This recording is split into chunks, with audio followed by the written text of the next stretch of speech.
Amen, alléluia. Alléluia. Vous êtes dans la joie ce matin. Amen. Amen. Reprenons ce petit chant que nous venons chanter tout à l'heure là. Alléluia. Jour de joie, Jour de victoire, il est dans sa main d'or. Me retirer dans les eaux, et me saisit et me délivre. L'Éternel est mon appui, devant tous mes ennemis. Dieu se lève avec éclat, et il marche devant moi.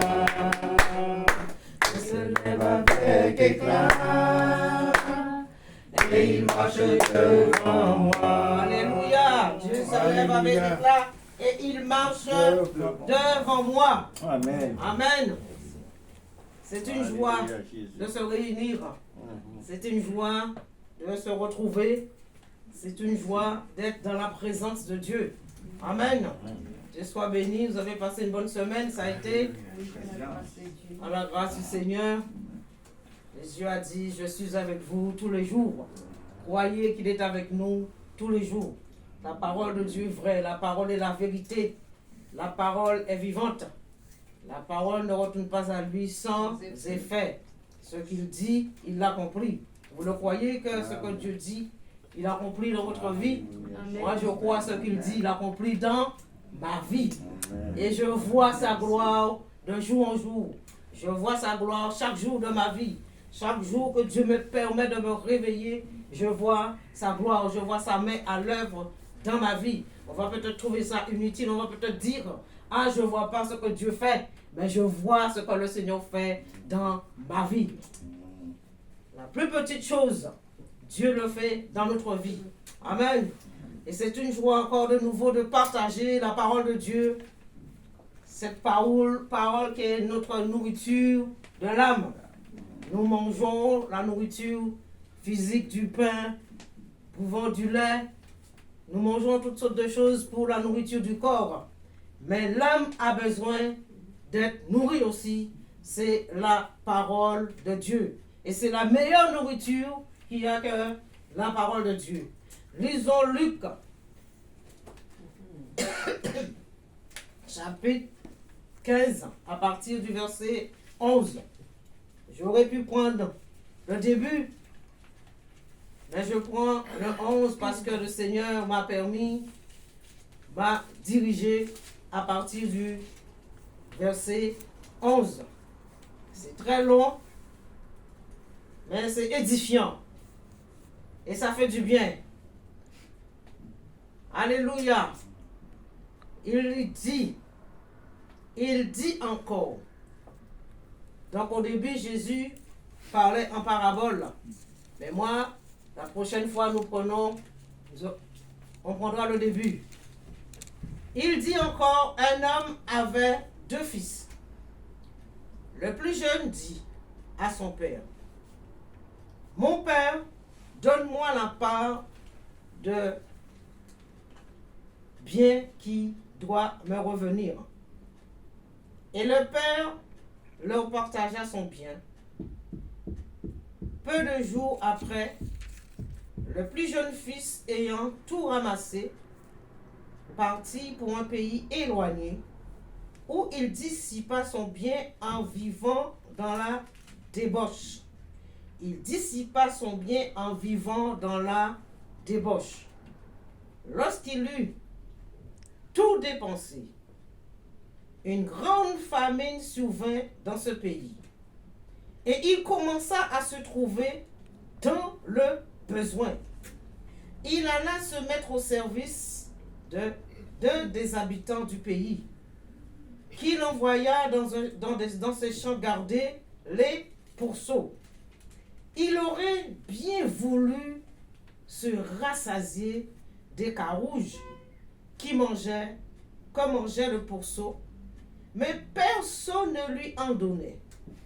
Étant entré en lui-même, il dit, combien d'ouvriers chez mon père ont du pain en abondance, et moi, ici je meurs de faim.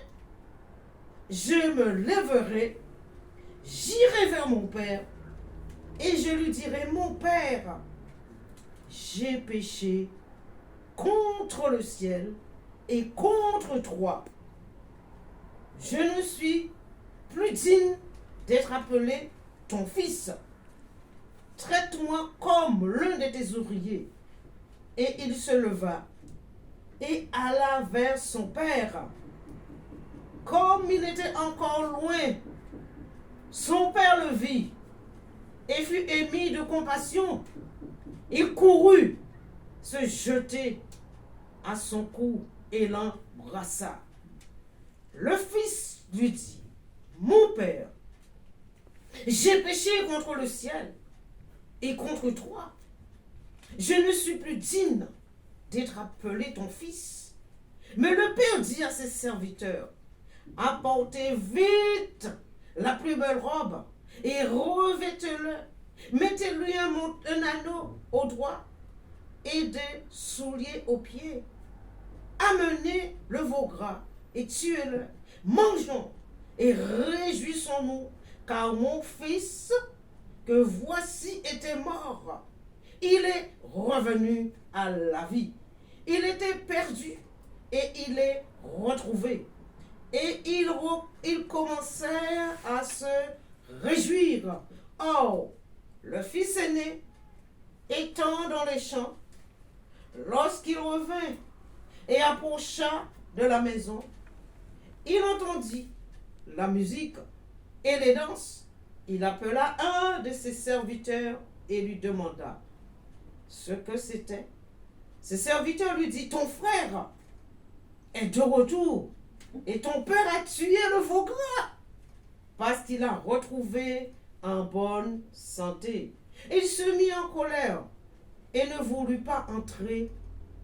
Son père sortit et le pria d'entrer, mais il répondit à son père, voici, il y a tant d'années que je te sers, sans jamais transgresser tes ordres, et jamais tu ne m'as donné un chevreau pour que je me réjouisse avec mes amis.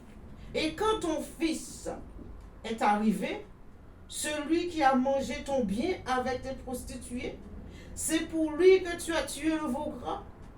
Mon enfant, lui dit le père, tu es toujours avec moi, et tout ce que j'ai est à toi. Mais il fallait bien s'égayer et se réjouir, parce que ton frère, que voici était mort, il est revenu à la vie, parce qu'il était perdu et qu'il est retrouvé. Amen. Alléluia.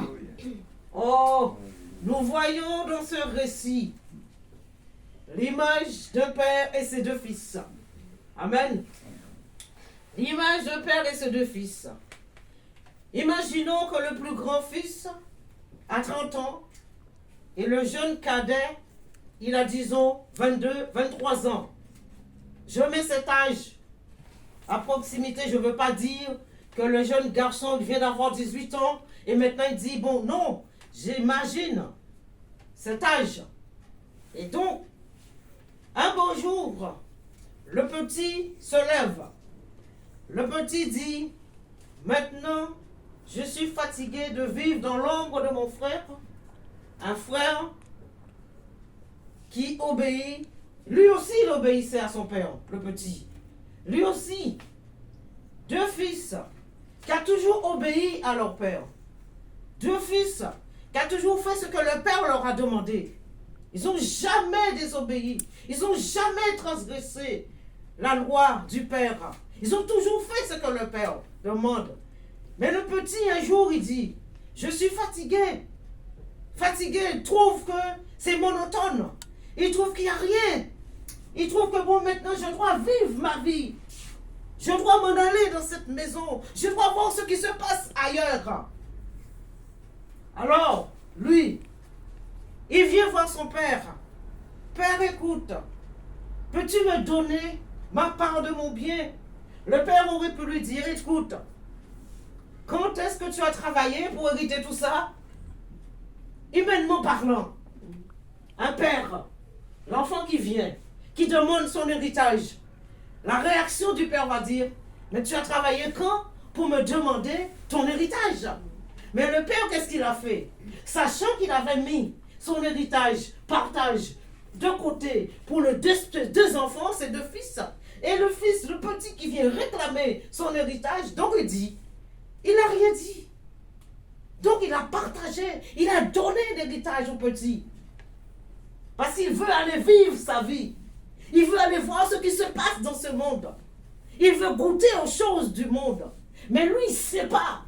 Ce monde-là est un monde pourri. Il ne sait pas. Ce monde-là qu'il veut aller goûter, c'est un monde de méchanceté. Il ne sait pas. Ce monde-là qu'il veut aller voir, c'est un monde qui est rempli de débauche. Alors donc lui, il veut aller. Alors le père lui donne sa part d'héritage. Alors donc il prend sa part d'héritage. Il s'en va. Il part. Il s'éloigne. D'habitude, quand les enfants partent de la maison, ils vont peut-être habiter dans la ville où les parents sont, n'est-ce pas?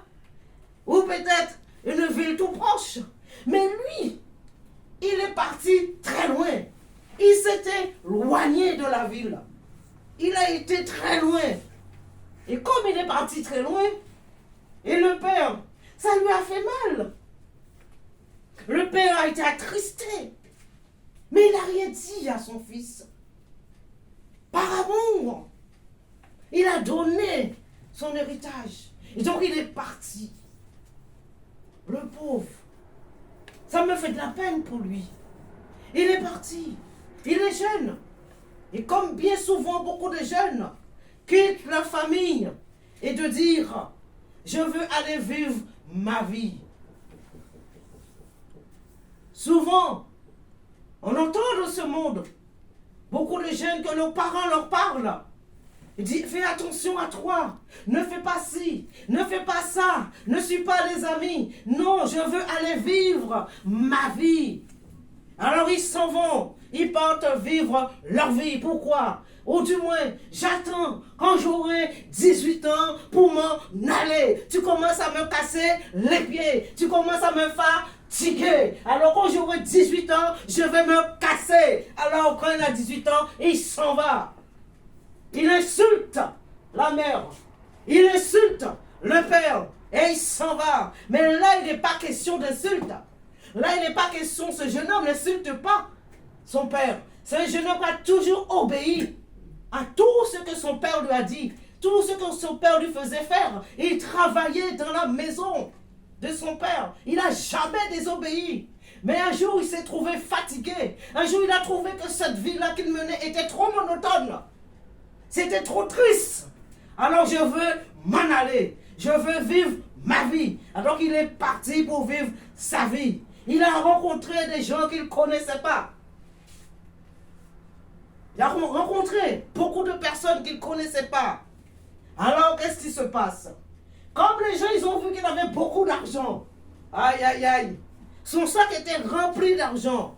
Alors les gens, vous croyez que les gens vont lui dire, écoute, viens, on va t'emmener pour que tu puisses t'abriter quelque part. Non, ils ont lapidé, ils ont mangé. Ils l'ont emmené dans des endroits. Oh, je ne dis pas. Des endroits qui réellement de débauche, la Bible nous dit. Vie de débauche. Une vie qu'il n'avait jamais connue. Une vie qu'il n'avait jamais fait. Mais là, il s'est trouvé dans une vie de débauche. À suivre toutes sortes de choses. Les gens, l'homosexualité, la drogue, l'alcool, la cigarette, le sexe, il s'est trouvé dans ça. Alors, qu'est-ce qui se passe? Il a lapidé toute sa richesse. Le pauvre, il ne savait pas. Il croyait que ce monde était si merveilleux. Il croyait que ce monde était si bon. Mais non, il s'est trouvé dans un monde où ce monde l'a amené à la perdition, où ce monde l'a amené à détruire, à voler tout ce qu'il avait. Alléluia. Et ce petit, qu'est-ce qui se passe? Maintenant, il n'a plus d'argent. Maintenant, il n'a plus rien. Tous les gens, qu'est-ce qui se passe? Ils ont laissé tomber. Ils l'ont abandonné. Et quand il a abandonné, quand il a essayé de frapper pour qu'on puisse l'abriter, les gens le rejetaient. Ils ont rejeté ce petit. Alors, commençons à regretter. On lui donne à travailler avec les pousseaux. Tu te rends pas compte? Tu quittes ta demeure qui est remplie d'abondance. Tu demandes ta richesse, tu lapides ta richesse et tu te trouves dans un endroit maintenant avec les pousseaux. Oh! Là, il se dit en lui-même, mais qu'est-ce que je fais là? Qu'est-ce que je fais là? Qu'est-ce que j'ai fait? Il commence à prendre conscience. La conscience commence à lui tourmenter. Mais je fais quoi là? J'étais si bien. Maintenant, je me retrouve avec les pourceaux. Maintenant, je me retrouve en train de manger avec des gars. Même les pourceaux même ne voulaient pas qu'il mange ce repas. Alléluia! Jésus-Christ est bon. Dieu, ce jeune homme, il s'assit et il dit, chez mon père, les serviteurs même mangent et regarde mon état, regarde ma situation. Je suis en train de manger les pourceaux. Et les pourceaux me repoussent. Ne mange pas mon repas. Tu n'as rien à faire dans ma cage. Sors de là. Alléluia. Oh, Jésus est bon. Et alors, ce jeune homme dit, non, je ne peux pas rester ainsi. Non, non, non, non. Il commence à s'asseoir, s'examiner en disant, non, j'irai vers mon père et je lui dirai, Père, j'ai péché contre toi, contre le ciel et contre toi.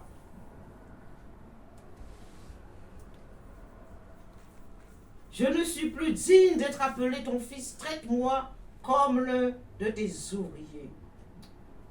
Nous voyons l'image d'un père rempli d'amour, rempli de compassion, l'image de père que son fils a tout demandé. L'image de père, que le fils réclame son bien. Il n'a pas jugé son fils. Il n'a pas repoussé son fils. Il lui a pas dit, depuis quand tu as travaillé pour avoir cette... Non. Alors le père lui a donné les parties. Et maintenant, il a vécu une vie malheureuse. Il a vécu une vie de débauche. Maintenant, il a goûté à ce qui se passe dans ce monde. Là, il dit, maintenant, je dois retourner. Il a pris conscience que je ne devais pas quitter cette demeure. Je ne veux pas quitter ma maison. Je ne veux pas quitter mon père. Je ne veux pas quitter mon frère. Même si mon frère m'ennuie.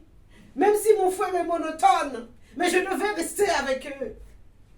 Alors, le regret, je dois retourner chez mon père.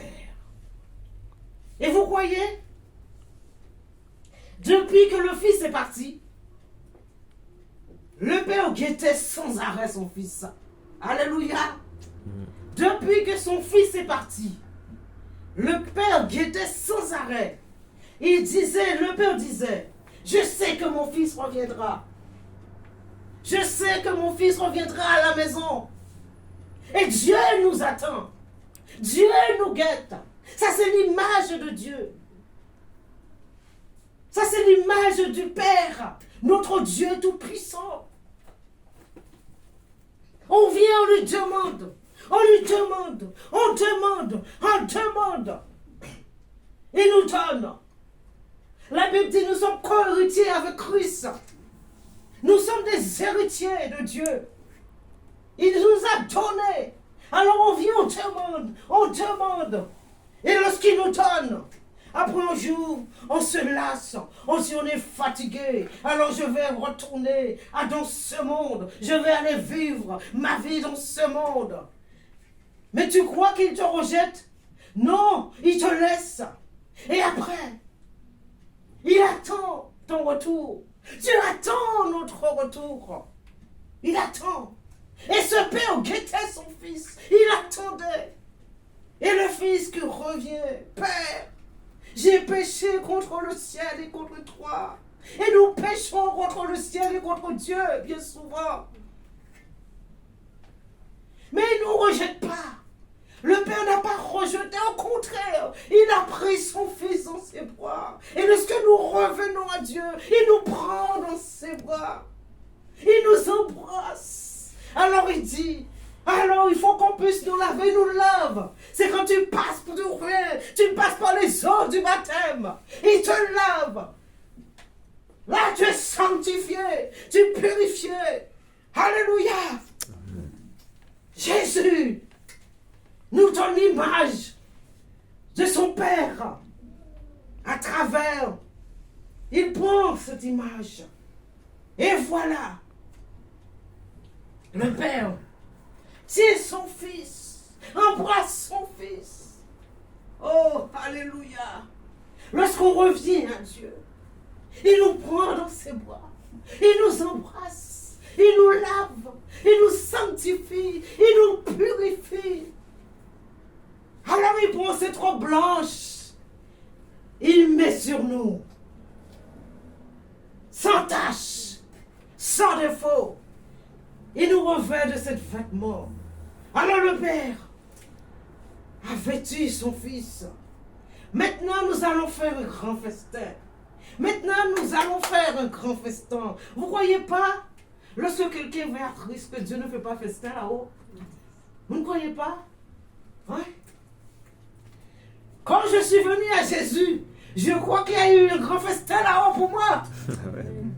Parce que j'ai quitté ce monde de péché. Il y a eu la fête. Et je continue ma route. Il y a toujours encore cette fête. Parce que je suis toujours là. Alléluia.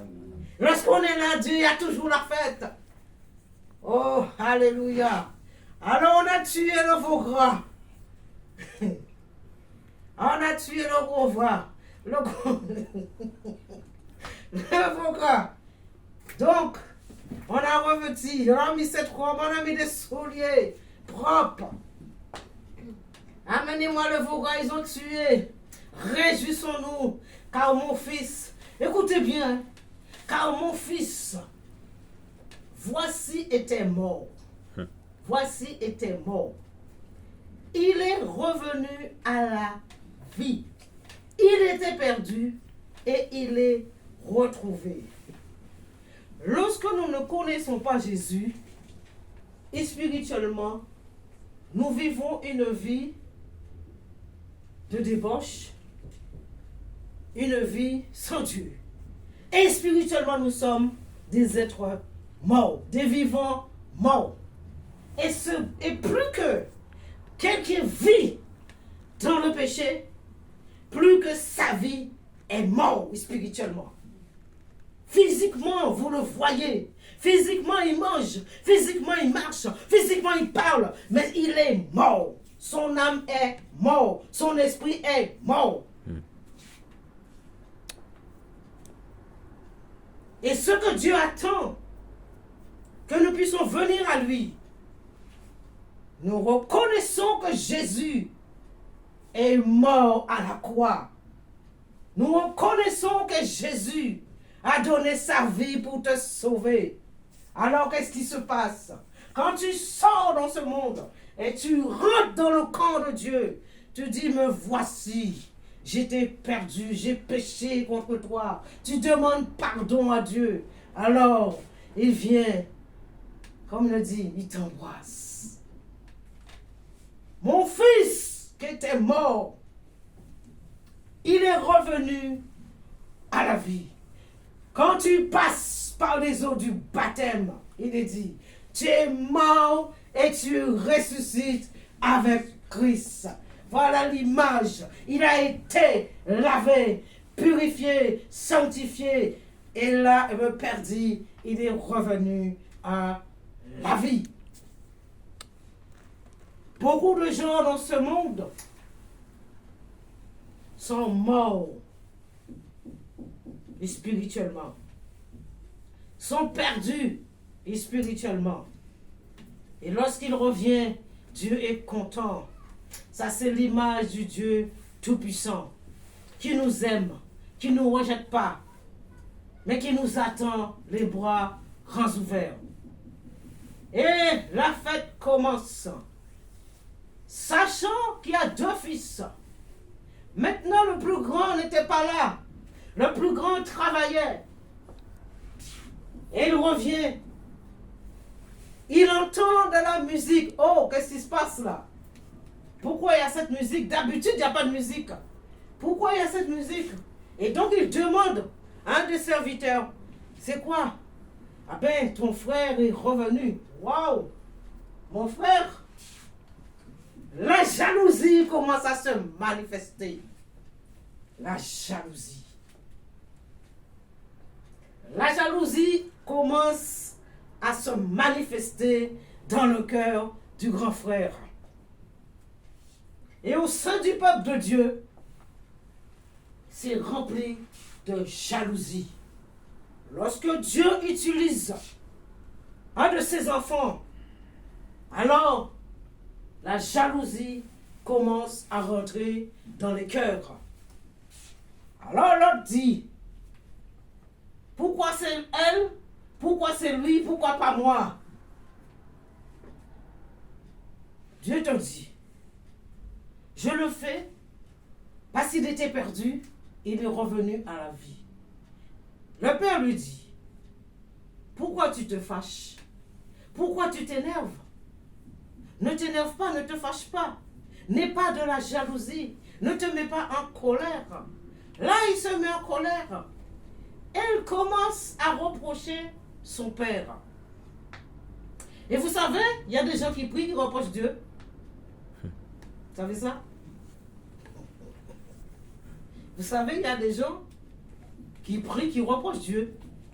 Disent à Dieu, c'est ta faute si mon père est mort. C'est ta faute si ma mère est morte. C'est ta faute si mon fils est mort. C'est ta faute si ma fille est morte. Voyez? C'est ta faute s'il y a eu cet accident. C'est ta faute si je me retrouve dans un fauteuil roulant. C'est ta faute. C'est la faute à Dieu. Tout est la faute à Dieu. C'est la faute parce qu'il y a la guerre. Reproche Dieu. C'est ta faute. Ils disent à Dieu, c'est ta faute. Tout est la faute de Dieu. Et le fils met tout sur le dos du père. Reproche son père. Je suis avec toi. Je t'ai jamais dit aucun mot déplacé. Je t'ai jamais insulté. J'ai toujours fait, j'ai toujours obéi à ce que tu me dis. Tu n'as jamais donné info pour que je puisse manger avec mes amis. Et là, ton fils revient, tu te mets à faire un festin pour lui. Tu te mets à tuer le veau gras pour lui. Alors le père lui dit, écoute mon fils, tout ce que j'ai est à toi. Alléluia. C'est pas merveilleux ça? Pourquoi je vais reprocher mon Dieu parce qu'il donne à ma soeur? Parce que ma soeur est venue. Et lorsque nous sommes bébés spirituels, lorsque nous venons au Seigneur, qu'est-ce qui se passe? Dieu nous remplit tellement de feu, tellement. Et on est tellement assoiffés. On veut attraper tout le monde de ce monde pour amener à Dieu. Moi, j'étais comme ça lorsque je suis venu à Jésus. J'avais tellement ce feu sur moi là. Je voulais amener tout le monde. S'il fallait que je puisse prendre tout le monde et le mettre là, il leur dit, écoutez, je vous baptise au nom de Jésus. Je l'aurais fait. On est rempli de feu. On est là au travail pour le Seigneur. Dieu ne nous reproche pas, mais il nous dit, tout ce que j'ai, c'est à toi. Mon fils, tout ce que j'ai, c'est à toi. C'est à toi. Pourquoi tu t'énerves? Pourquoi tu te mets en colère? Parce que voici ton frère qui était mort est revenu à la vie. Parce qu'il était perdu et qu'il est retrouvé. Jésus nous donne l'image de son Père. Jésus nous montre comment son Père agit. Ça, c'est l'image de Dieu. Il nous montre comment son Père agit envers nous. Et bien souvent, nous aimons juger. Nous aimons rejeter. Et Dieu ne rejette personne. Ce que Dieu veut, ce que nous reconnaissons, que Jésus-Christ est notre Sauveur, que Jésus a donné sa vie pour nous sauver. C'est ce que Dieu demande, que nous quittons ce monde du péché et de venir dans son pâturage. Et là, il nous garde, il nous protège, il nous aide, il prend soin de nous. Ce fils a réclamé son bien. Le Père lui a laissé partir. Et souvent, nous donnons notre vie à Christ.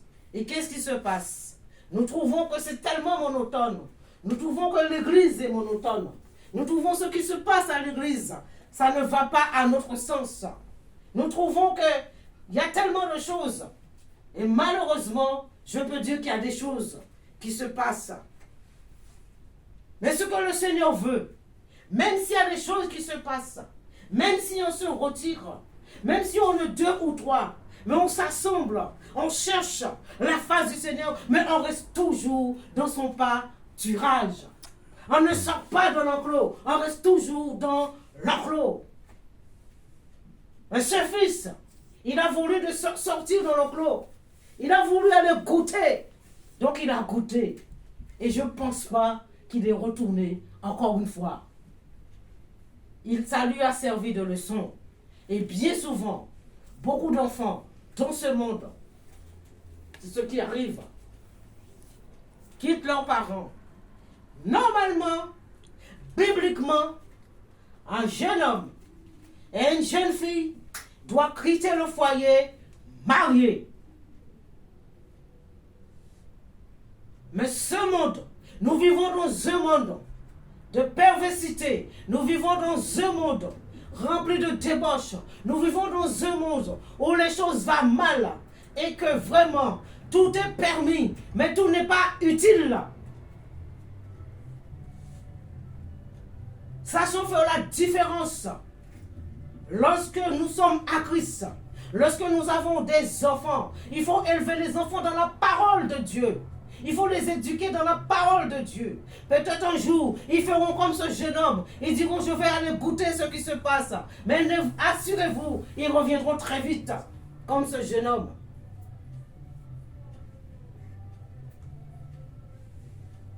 C'est pour cela que Dieu dit, enseigne l'enfant dès son plus jeune âge. Il faut enseigner. Et beaucoup de chrétiens, ils ont des enfants. Les enfants font du n'importe quoi. Ils sont pasteurs. Leurs enfants font du n'importe quoi. Ils n'ont pas l'exemple.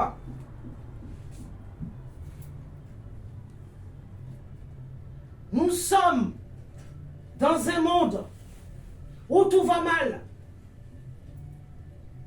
Préservons notre âme, mes amis.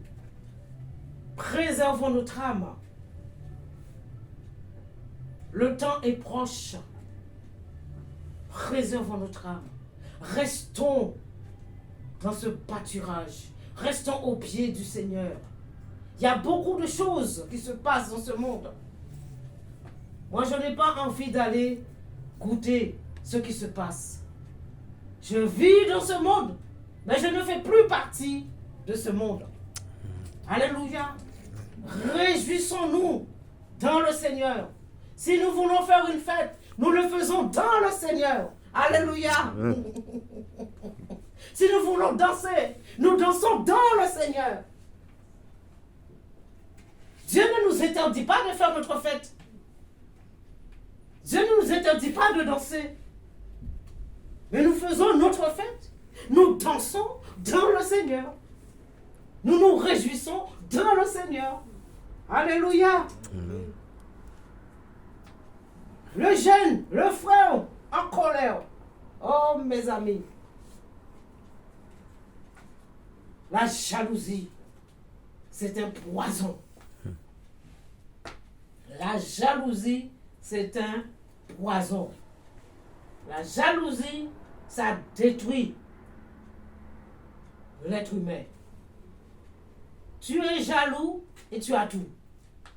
Vous savez qu'il y a des gens qui sont jaloux, ils ont tout. Ils ont tout, hein. Ils ont maison, ils ont voiture, ils ont des enfants, ils ont un travail qui touche au moins 5 000 €. Ils ont tout. Et ils sont jaloux du petit pauvre qui n'a rien. C'est bizarre, hein, ça. J'ai jamais compris. Je n'ai jamais compris ça. Pourquoi quelqu'un qui a tout est jaloux d'une personne qui n'a rien? Alors cela veut dire, tu as tout et tu es jaloux de moi, que j'ai rien, alors là j'ai beaucoup de valeur. Amen. Alléluia. J'ai beaucoup de valeur. Parce que tu vois en moi quelque chose que moi-même je ne vois pas. Mais quoi toi tu vois. Et vous savez, le diable voit en nous quelque chose de merveilleux. Et c'est pour cela qu'il veut toujours nous détruire. Soyons vigilants. Et il a voulu, il a ce jeune homme. Et son papa l'a recueilli, les bras grands ouverts. Et quand nous partons, Dieu attend que nous puissions revenir. Et nous attend les bras grands ouverts. Alléluia. Ça c'est l'image du Père miséricordieux, du Père rempli de compassion, du Père rempli d'amour, du Père qui nous attend, qui nous aime, et c'est ce qu'il veut, de nous sauver. Nous étions morts, mais là, nous sommes revenus à la vie. Et il nous a retrouvés. Alléluia. Et ce matin, je veux dire que Dieu nous aime. Le Seigneur nous aime. Dieu veut du bien pour nous. Dieu veut nous aider en toutes choses. Quel que soit le problème, quelle que soit la difficulté que tu as, quelle que soit la maladie, quel que soit, peu importe. Mais le Seigneur nous aime. Il nous tend la main et il nous dit, reste là. Peu importe. Reste à mes pieds. Reste dans ma maison. Reste avec moi. Ne quitte pas l'enclos, sinon tu seras perdu. Et après, chercher des problèmes, des difficultés. Quand tu quittes l'enclos, c'est des problèmes, des difficultés que tu ramasses encore sous ta vie. Dieu t'a ramené, reste. Maintenant tu es ressuscité. Alléluia. Nous sommes ressuscités. Dieu soit béni pour cette parole qui est merveilleuse. Cette parole qui me permet de comprendre que Dieu m'aime. Cette image qui me permet de comprendre que j'étais perdu. Mais Dieu, je suis revenu à la vie et le Seigneur m'a retrouvé. Amen. Soyez bénis au nom du Seigneur Jésus-Christ. Dieu soit béni. Nous allons prier ce matin comme nous le faisons